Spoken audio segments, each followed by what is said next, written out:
स्पष्टीकरण। कांति ने घर का कोना कोना ढूंढ मारा, एक एक अलमारी के नीचे बिछे कागज तक उलटकर देख लिए, बिस्तर हटाकर दो दो बार झाड़ डाला, लेकिन झुमका ना मिला था ना मिला। यह तो गनीमत थी कि सर्वेश को झुमके के बारे में पता नहीं था, वरना सोचकर ही कांति सिर से पांव तक सिहर उठी। यहाँ पर गनीमत यानी संकट में संतोष की बात। अभी पिछले महीने ही तो मिन्नी की घड़ी खोने पर सर्वेश ने किस तरह घर सर पर उठा लिया था, यानी कि फिर शोर मचाना। कांति के हाथ में पकड़े दूसरे झुमके पर नज़र डाली। कल अपनी पूरे 2 साल की जमा हुई रकम के बदले में झुमके खरीदते समय एक बार भी नहीं सोचा था कि उसकी पूरे 2 साल तक इकट्ठा की हुई रकम से झुमके खरीदकर जब वे सर्वेश को दिखाएगी तो वे क्या कहेंगे। दरअसल झुमके का वह जोड़ा था ही इतना खूबसूरत कि एक नज़र में ही उसे भाग गया था। 2 दिन पहले ही तो रमा को एक सोने की अंगूठी खरीदनी थी। वहीं शोकेस में लगे झुमके को देखकर कांति ने उसे निकलवा लिया। दाम पूछे तो कांति को विश्वास ही नहीं हुआ कि इतना खूबसूरत और 4 तोले का लगने वाला वह झुमका सेट केवल 2000 का हो सकता है।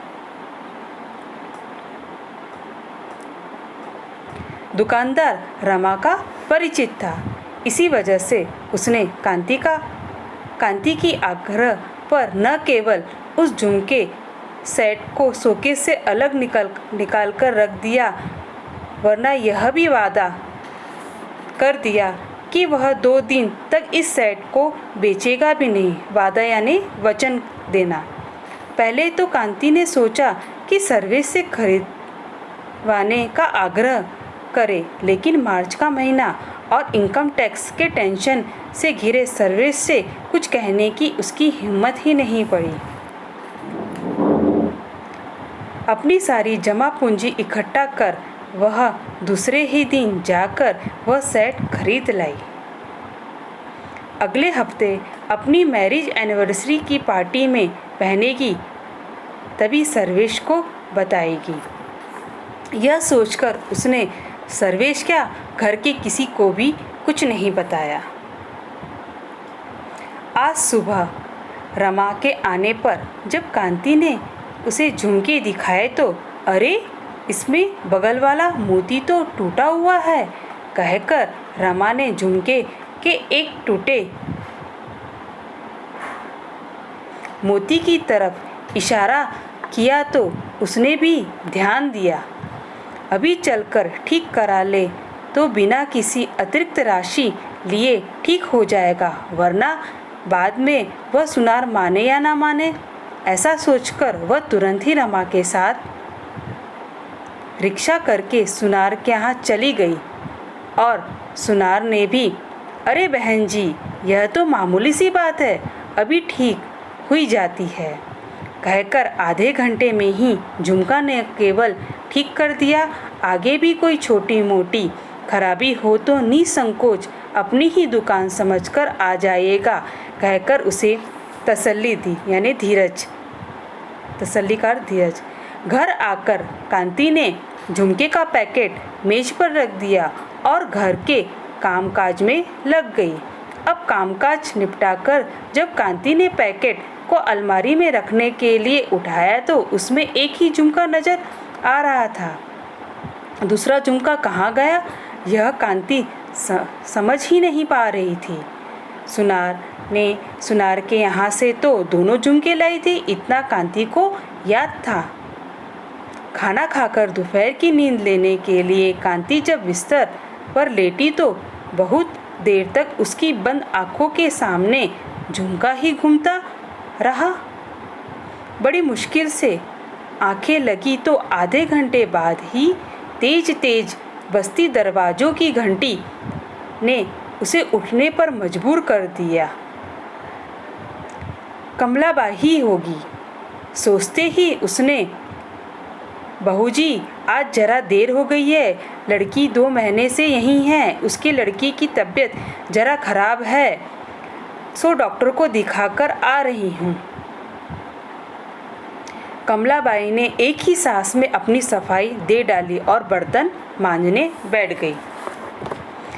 कमलाबाई की लड़की 2 महीने से मायके में है, यह खबर कांति के लिए नई थी।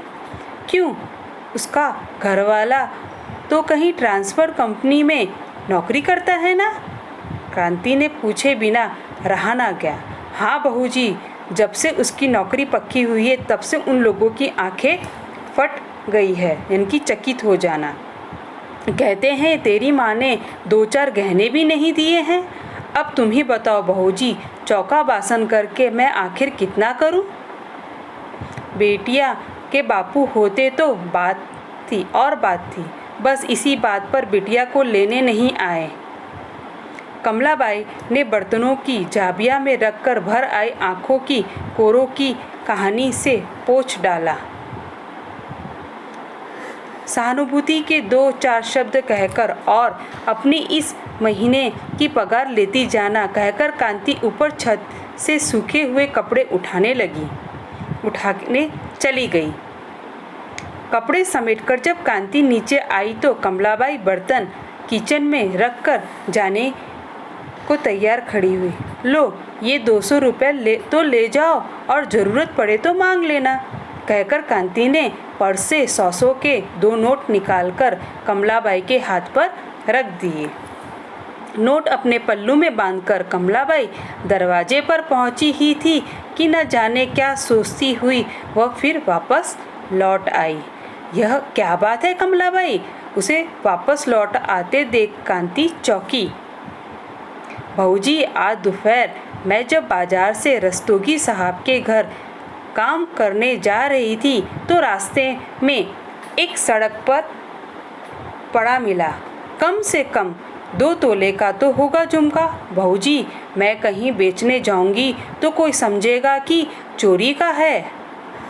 आप इसे बेच दे, जो पैसा मिलेगा उससे कोई हल्का फुल्का गहना बिटिया को दिलवा दूंगी और ससुराल खबर करवा दूंगी। कहते ही कमलाबाई ने एक झुमका अपने पल्लू से खोलकर कांति के हाथ पर रख दिया। अरे, कांति के मुंह से अपने खोए हुए झुमके को देखकर एक शब्द ही नहीं निकल रहा। विश्वास मानो बहूजी, यह मुझे सड़क पर ही पड़ा मिला। कमलाबाई उसके मुंह से अरे शब्द सुनकर सहम सी गई। यह बात नहीं है कमलाबाई। दरअसल आगे कुछ कहती इससे पहले कि कांति की आंखों के सामने कमलाबाई की लड़की की सूरत घूम गई। लड़की को उसने कभी देखा नहीं था, लेकिन कमलाबाई ने उसके बारे में इतना कुछ बता दिया कि कांति को लगता था कि कमज़ोर सी लड़की जिसे 2 महीने से उसके पति ने न केवल इस कारण मायके में छोड़ दिया कि कमलाबाई ने उसे 2-4 गहने भी नहीं दिए थे। कांति को एक पल को यह लगा कि सामने कमलाबाई नहीं, उसकी वही दुर्बल लड़की खड़ी है जिसके एक हाथ में उसके झुमके के सेट का खोया हुआ झुमका चमक रहा है। क्या सोचने लगी बहूजी? कमलाबाई ने टोकने पर कांति पर जैसे होश आ गया। कुछ नहीं कहकर उठी और अलमारी खोलकर दूसरा झुमका निकाला। फिर पता नहीं क्या सोचकर उसने वह झुमका वहीं रख दिया। अलमारी उसी तरह बंद कर वापस मुड़ी। कमलाबाई, तुम्हारा यह झुमका मैं बिकवा दूंगी। फिलहाल तो ये 1000 रुपये ले जाओ और कुछ ज़्यादा पैसे मिले तो मैं बाद में तुम्हें दे दूंगी। यह कहकर कांति ने दूध वाले को देने के लिए रखे पैसों में से 100 के 10 नोट निकालकर कमलाबाई के हाथ में पकड़ा दिया। अभी जाकर रघु सुनार से बोली से बाली का सेट ले आती हूँ बहूजी, भगवान तुम्हारा सुहाग सलामत रखे, कहती हुई कमलाबाई चली गई। स्वाध्याय स्वाध्याय झुमका में हमने यहाँ पर दिखा है शिक्षित स्त्री प्रगत परिवार। इस विधान को स्पष्ट करिए। यहाँ पर हमें शिक्षित स्त्री के बारे में लिखना है कि स्त्री अगर शिक्षित रहेगी तो परिवार का किस तरह से विकास होगा, वो अपने परिवार को कैसे आगे बढ़ा पाएगी, अपने परिवार के बच्चों को वो किस तरह से उचित शिक्षा का ज्ञान करा पाएगी। इस विधान को यहाँ पर हमें स्पष्ट करके लिखना है। उसके बाद कृति के लिए आवश्यक सोपान स्पष्ट करिए। यहाँ पर दिया है विद्यार्थियों से परिवार के महिलाओं की शिक्षा संबंधी जानकारी प्राप्त करें। स्त्री शिक्षा से लाभ पूछें। स्त्री शिक्षा की आवश्यकता पर विद्यार्थियों से अपने विचार कहलाइए। यहाँ पर जो हमें प्रश्न पूछे गए, ये प्रश्न आपको पढ़ना है और उसके प्रश्न आपको हल करना है। मौलिक सर्जन। मौलिक सर्जन हम समाज के लिए, समाज हमारे लिए विषय पर अपने विचार व्यक्त कीजिए। हम समाज में रहते हैं, हम अपनी आवश्यकताओं को पूर्ण करते हैं। समाज हमारी आवश्यकता है। समाज से संबंधित आपको अपने विचार लिखना है। समाज के बिना व्यक्ति का विकास किस तरह से नहीं हो सकेगा। अगर समाज नहीं होगा तो हर व्यक्ति का कल्याण नहीं हो पाएगा। तो समाज संबंधित आपको अपने विचार यहाँ पर लिखना है। उसके बाद आसपास निम्न सामाजिक समस्याओं को लेकर आप क्या कर सकते हैं बताइए। जैसे कि अशिक्षा और बेरोजगारी। अशिक्षा से संबंधित और बेरोजगारी। अशिक्षा, अगर इनके व्यक्ति शिक्षित नहीं होगा तो उसका प्रभाव किस पे पड़ेगा, उसका प्रभाव बेरोजगारी पर पड़ेगा। इनकी बेरोजगारी बढ़ेगी क्योंकि शिक्षित व्यक्ति ही रोजगार ढूंढ सकता है और बेरोजगारी खत्म कर सकता है। उसके बाद परिच्छेद पर आधारित कृतियाँ। 1-2 शब्दों के उत्तर लिखे। कमलाबाई की पगार, जैसे कि कमलाबाई की पगार थी 200 रुपये। कमलाबाई ने नोट यहाँ रखे। कमलाबाई ने नोट कहाँ रखे, ये आपको परिच्छेद पढ़ना है और परिच्छेद में से ये उत्तर लिखना है। 100 शब्द का प्रयोग करके कोई 2 कहावतें लिखना है। यहाँ में कहावतें बनाना है। उसके बाद अपने घरों में काम करने वाले नौकर के साथ सौहार्दपूर्ण व्यवहार करना चाहिए। अपने विचार लिखने हैं। हमारे घर में जो नौकर कार्य करते उसके साथ हमें कैसा व्यवहार करना चाहिए, ये आपको अपने विचार यहाँ पर लिखना है। श्रवणीय। श्रवणीय में आकाशवाणी पर किसी सुप्रसिद्ध महिला का साक्षात्कार सुनिए। यहाँ पर सुप्रसिद्ध महिला, इनकी हम देखते हैं कि भारतवर्ष में अनेक महिलाएं हैं जो हर एक क्षेत्र में आगे बढ़ रही है। उसके बारे में हमें यहाँ पर सुनना और थोड़ी सी जानकारी लिखना है। उसके बाद है लेखनीय। दहेज समाज के लिए एक कलंक है, इस पर अपने विचार लिखिए। हम देखते हैं अभी तो दहेज प्रथा बहुत कम हो गई, मगर कुछ ऐसे समाज है जो अभी भी पुरानी पद्धति का सामना कर रहे हैं और उन पीढ़ी और परंपराओं को मान रहे हैं। तो दहेज समाज के लिए एक कलंक है। दहेज यानी कि जब शादी होती है तो शादी के समय लड़कियों के साथ उन्हें दहेज दिया जाता है, उसके बारे में आपको यहाँ पर लिखना है। पाठ के आंगन में पहला 1-2 शब्दों में उत्तर लिखिए। दुबली पतली कौन थी, कमलाबाई की लड़की। 2 महीने से मायके में है, कौन है, कमलाबाई की लड़की। कमजोर सी, कमलाबाई की लड़की। 2 महीने से यही है, कौन है, कमलाबाई की लड़की। ये स्वाध्याय आपको अपनी हिंदी के नोटबुक में लिखना है। फिर प्रश्न 2, कारण लिखे। कांति को सर्वेश से झुमका खरीदवाने की हिम्मत क्यों नहीं हुई, क्योंकि मार्च का महीना था और इनकम टैक्स भरना था। ये आपको उसकी आगे की पूरी जानकारी लिखना है। कांति ने कमलाबाई को 1000 रुपये दिए और उसके बाद फिर क्या कहा, कारण क्यों दिए इसने 1000 रुपये। उसको उसकी दुबली पतली लड़की दिखाई दे रही थी, इसलिए उसने उसको 1000 रुपये दिए, ये लिखना है। उसके बाद संजाल पूर्ण करें। झुमका ढूंढने की जगह कहाँ पर थी, घर का कोना कोना, अलमारी के पीछे, कागज के नीचे या बिस्तर पर, ये यहाँ लिखना है। उसके बाद प्रश्न 4, झुमके की विशेषता। झुमका शानदार था, 2000 रुपये का ही था, 4 तोले का था और एक नज़र में ही भाग गया था। ये झुमके की विशेषता। उसके बाद नीचे दिया गया है पाठ के आंगन में आभूषण की सूची तैयार कीजिए और शरीर के किन अंगों पर पहने जाते हैं ये बताइए। आभूषण यानी कि गहने, इसकी हमें सूची बनाना है, जैसे कि अंगूठी, चैन, हाथ की चूड़ी, ये ऐसी आपको सूची बना और कौन कौन से शरीर के किस अंगों में पहना जाता है वो आपको लिखना है।